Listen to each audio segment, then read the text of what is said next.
रक्षाबंधन का त्योहार आने वाला था। राजेश की इसी साल शादी हुई थी, तो वो इस बार अपनी पत्नी शालू के साथ अपनी दोनों जुड़वा बहनों लीना और रीना के घर राखी बंधवाने जा रहा था। राजेश, शादी के बाद पहली बार शालू तुम्हारे साथ लीना और रीना दोनों के घर जा रही है। मैं सोच रही थी कुछ फल, मिठाई और साथ में कोई उपहार ले जाते। हाँ माँ, मैंने सोच लिया है। मैं शालू के साथ आज बाजार जाकर सारा सामान खरीद लाऊंगा। सुबह सुबह शालू को भी अंकित को राखी बांधने जाना है, फिर वहीं से हम लीना रीना के घर चले जाएंगे। माँ जी, लीना दीदी और रीना दीदी को मिठाई में क्या क्या पसंद है, हम वही ले जाते हैं। लीना तो कुछ भी खा लेती है, नखरे तो रीना के हैं। उसे आसानी से कोई चीज पसंद नहीं आती। एक काम करो, उसके लिए काजू कतली ले जाना। दोनों के लिए ही काजू कतली ले आऊंगा माँ। राजेश ने कह तो दिया कि वो सारा सामान ले आएगा, पर राजेश के पास इतने पैसे नहीं थे। वो थोड़ा परेशान था। शालू सब समझ रही थी। मैं जानती हूँ आप क्यों परेशान हो। कुछ शादी में खर्चा हो गया, बाकी फ्लैट का रेंट, बिजली पानी सब अकेले ही तो किया आपने। ये लो। पैसे? हाँ, ये मैंने जोड़े हुए थे, सोचा था कि काम आ जाएंगे, और वैसे भी अभी जरूरत है। आप ये ले लो और सामान खरीद लो, फिर टाइम नहीं मिलेगा। शालू, मैं बहुत खुश नसीब हूँ जो मुझे तुम जैसी पत्नी मिली है। Thank you. मुझे सचमुच बहुत जरूरत थी पैसों की। समझ ही नहीं आ रहा था कि कैसे करूंगा। अगली सैलरी आने में तो अभी 10 दिन बाकी हैं। Thank you so much. Shalu के सपोर्ट से राजेश को हिम्मत मिलती है। अगले दिन रक्षाबंधन था। शालू अपने मायके में थोड़ी देर रुककर राजेश के साथ लीना रीना के घर राखी बांधने निकलती है। दोनों सबसे पहले लीना के घर जाते हैं। भैया, आपने बहुत अच्छा किया। आप और भाभी आज रक्षाबंधन पर मेरे घर आ गए। माँ जी की तबीयत ठीक नहीं थी, इस वजह से अच्छा नहीं लगता कि मैं उन्हें छोड़कर घर आ जाती। मैं तुम्हारी परेशानी समझ सकता हूँ लीना, इसीलिए तो मैंने शालू को कहा कि तुम और रीना अगर नहीं आ सकते तो हम खुद ही यहाँ आ जाते हैं। ये कुछ सामान लाया था। थैंक यू भैया। लीना ने अपने भाई को राखी बांधी। राजेश ने लीना को शगुन दिया। लीना ने चुपचाप लिफाफा रख दिया। उसने खोलकर नहीं देखा। लीना, मैं ज्यादा कुछ नहीं कर पाया। वो इस बार कोई बात नहीं भैया, वैसे भी आपका प्यार और आशीर्वाद मेरे लिए सबसे कीमती है। भाभी, ये देखो, मैंने मटर की कचौड़ी बनाई थी, खाकर बताओ कैसी बनी है। बहुत टेस्टी है दीदी। वैसे आप भी चलो ना हमारे साथ रीना दीदी के घर। मैं चल तो लेती, पर अजय भी बच्चों के साथ सुमन दीदी के घर राखी बंधवाने गए, शाम तक लौटेंगे। अरे बहू, मेरी तबीयत अब ठीक है। एक काम करो, तुम भी साथ चली जाओ। वैसे तो त्योहार पर तुम कहीं गई ही नहीं। अगर मुझे कोई जरूरत होगी तो मैं तुम्हें फोन कर दूंगी।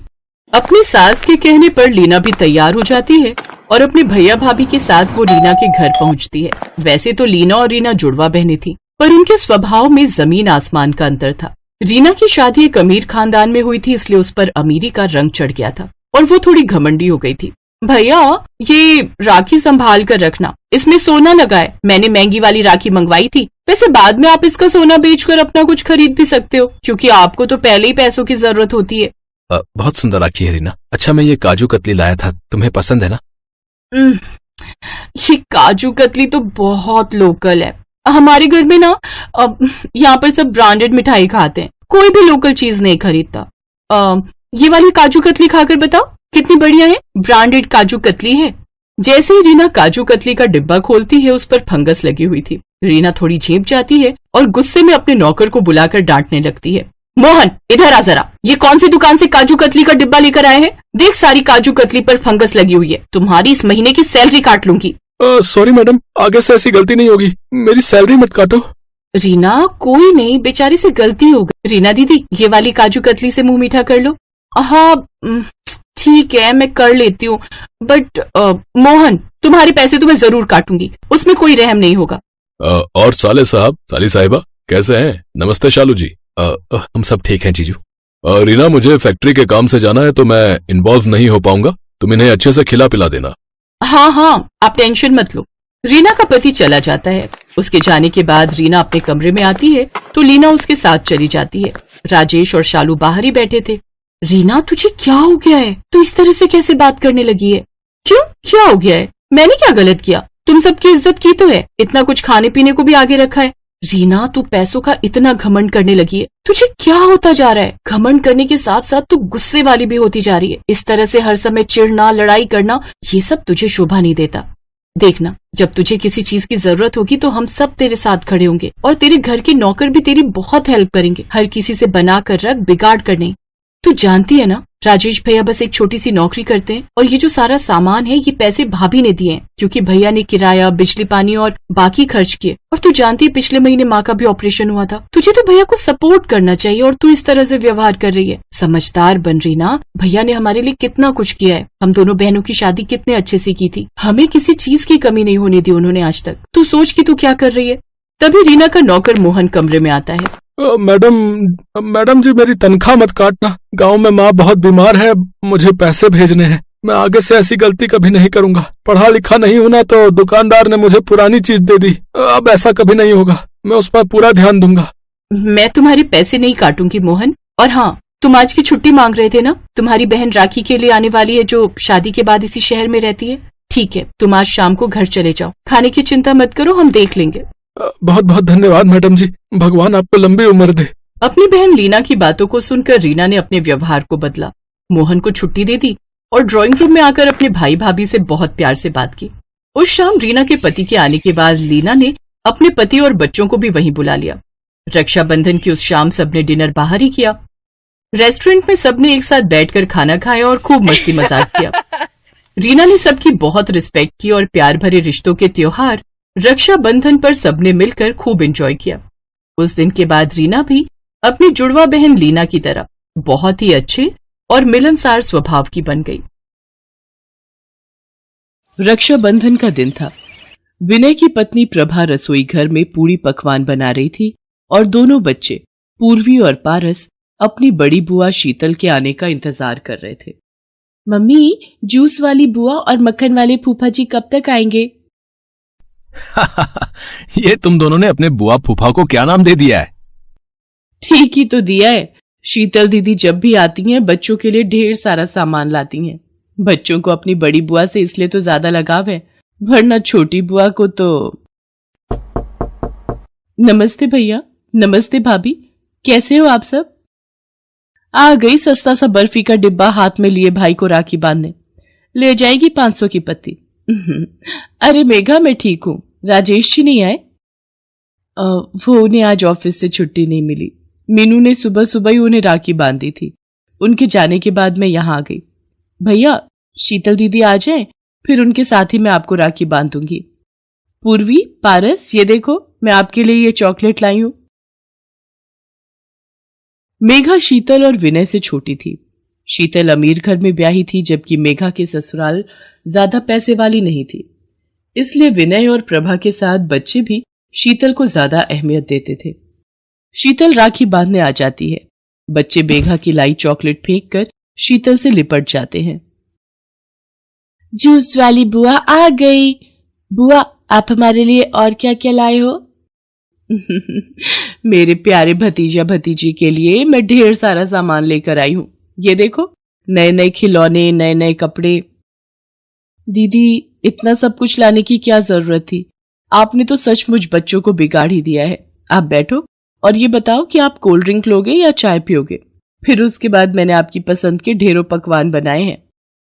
प्रभा, तुम भी कमाल करती हो। दीदी, पहले मुझे राखी बांध दो। मैं कब से दीदी की सुंदर सी मोतियों वाली राखी का वेट कर रहा था। कैसी हो शीतल दीदी? आओ, आप पहले विनय भैया को राखी बांधो, फिर मैं बांधूंगी। घर में सब लोग शीतल की खातिरदारी करने में लग जाते हैं। मेघा को तो मानो कोई पूछता ही नहीं है। मेघा की आंखें आंसुओं से भर जाती हैं। फिर सब लोग मिलकर खाना खाते हैं। शीतल तो आराम से कमरे में बैठ जाती है, पर मेघा अपनी भाभी के साथ रसोई में सारा काम करवाती है। शाम के वक्त विनय शराब की बोतल खोलकर बैठ जाता है, जिस पर मेघा उसे रोकती है। भैया, आपको पहले भी लीवर में परेशानी हो चुकी है, आपने फिर से शराब पीनी शुरू कर दी। अरे 1-2 पैगी तो पी रहा हूं, इससे कुछ नहीं होता। ये सब छोड़ो, वैसे कुछ भी कहो, शीतल दीदी के आने के बाद घर में रौनक आ जाती है। दीदी, तुम अमीर घर में गई हो ना, तो हमारी भी ऐश हो गई है। जीजू हमारा बहुत ख्याल रखते हैं। आपको पता है दीदी, इन दोनों ने अपने फूफा जी को मक्खन वाले फूफा जी कहना शुरू कर दिया है। मुझे तो सचमुच हंसी आती है। वैसे जीजू ने तो आना था, आए नहीं। आपको तो पता है भाभी, इतनी बड़ी कंपनी संभालना कितना मुश्किल है। इतने वर्कर होते हैं काम करने वाले, सबको देखना पड़ता है। इनके पास तो कहीं भी आने जाने की फुर्सत ही नहीं है। सब लोग आपस में बातें कर रहे थे और मेघा की तरफ कोई ध्यान ही नहीं दे रहा था, तो उसने घर जाना ही ठीक समझा। मेघा उसी रात घर वापस चली जाती है और शीतल अगले दिन जाती है। शीतल को अमीर होने के कारण ज्यादा अहमियत मिलती थी। इस बात को लेकर मेघा बहुत दुखी रहती थी। रक्षाबंधन को बीते अभी 2 ही दिन हुए थे कि अचानक विनय की तबीयत बहुत ज्यादा बिगड़ जाती है। प्रभा उसे हॉस्पिटल में भर्ती करवाती है। डॉक्टर बताते हैं कि विनय का लीवर शराब पीने के कारण बहुत ज्यादा खराब हो चुका है, इसलिए विनय के लीवर को बदलना होगा ताकि वो ठीक हो सके। देखिए, हमें कोई भी लिवर डोनेट करने वाला नहीं मिल रहा है। हमें जल्द से जल्द विनय के ऑपरेशन का इंतजाम करना होगा, वरना बॉडी के और भी अंग खराब होने का डर रहता है। हाँ, एक रास्ता है। अगर आपके परिवार में से किसी का लिवर मैच हो जाता है तो हम ऑपरेशन करने के लिए तैयार हैं। काफी जतन करने के बाद भी विनय के लिए कहीं से भी लीवर डोनेट करने वाले का इंतजाम नहीं होता। प्रभा का ब्लड ग्रुप विनय के ब्लड ग्रुप से मैच नहीं होता। प्रभा का रो रो कर बुरा हाल था। उसे कहीं से भी लीवर डोनर नहीं मिल रहा था। प्रभा शीतल को फोन करती है। शीतल हॉस्पिटल पहुंचती है। मेघा उस समय अपनी देवरानी के भाई की शादी में दूसरे शहर गई हुई थी, इसलिए वो आ नहीं सकी। और मेघा से ज्यादा तो प्रभा शीतल पर ही विश्वास करती थी, इसलिए वो मेघा की जगह शीतल को ही फोन करके बुलाती है। अब क्या होगा शीतल दीदी, मुझे तो कुछ समझ नहीं आ रहा। अब तो आप ही हमारी मदद कर सकती हो।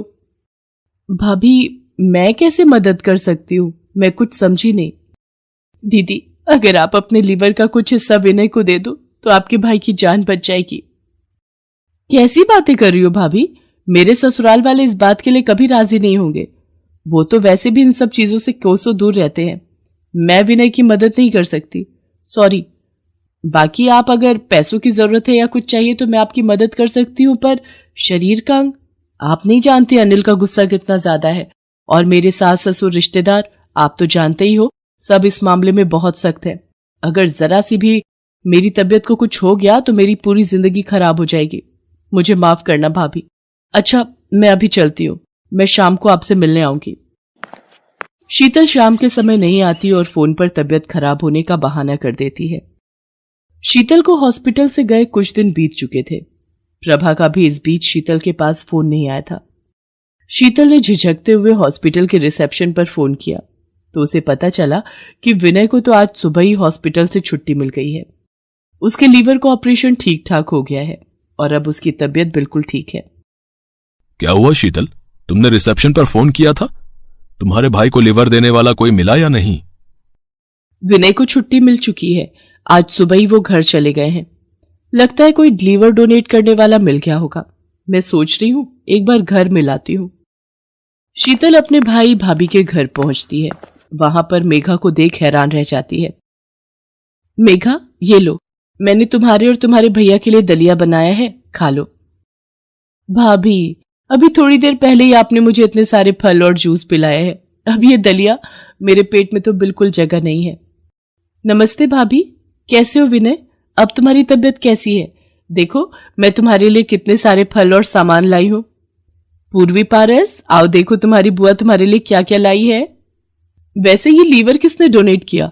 वो आपका जब फोन आ रहा था तो मेरी तबीयत बहुत खराब थी। मैंने तो अपना पूरा मन बना लिया था कि मैं अपने भैया के लिए अपनी जान भी दांव पर लगा दूंगी, पर कल ही मेरी तबीयत ठीक हुई तो मैं दौड़ती हुई आपसे मिलने आ गई। कोई बात नहीं दीदी, एक भाई को उसकी बहन ने ही लीवर दिया है, मेघा ने। हाँ दीदी, मेघा को जैसे ही पता चला वो दौड़ी हुई हॉस्पिटल आ गई और उसने विनय के लिए अपना लीवर देने का मन बना लिया। आज विनय मेघा की वजह से ही ठीक हुए हैं। दीदी, आप चाय लोगे क्या? वैसे विनय और मेघा दोनों की ही दवाई का समय हो रहा है। डॉक्टर ने मेघा को भी रेस्ट करने के लिए बोला है। नहीं नहीं, मैं चलती हूँ, फिर चक्कर लगाऊंगी। अच्छा भैया, अच्छा मेघा, अपना ख्याल रखना। शीतल बिना कुछ कहे घर लौट जाती है। आज अपने मायके से उसका रिश्ता तो था, पर वो बात नहीं थी जो बात पहले हुआ करती थी। उस दिन के बाद मेघा विनय, प्रभा और बच्चों की लाडली बन जाती है, क्योंकि उसने भाई को बांधी राखी का असली फर्ज निभाया था।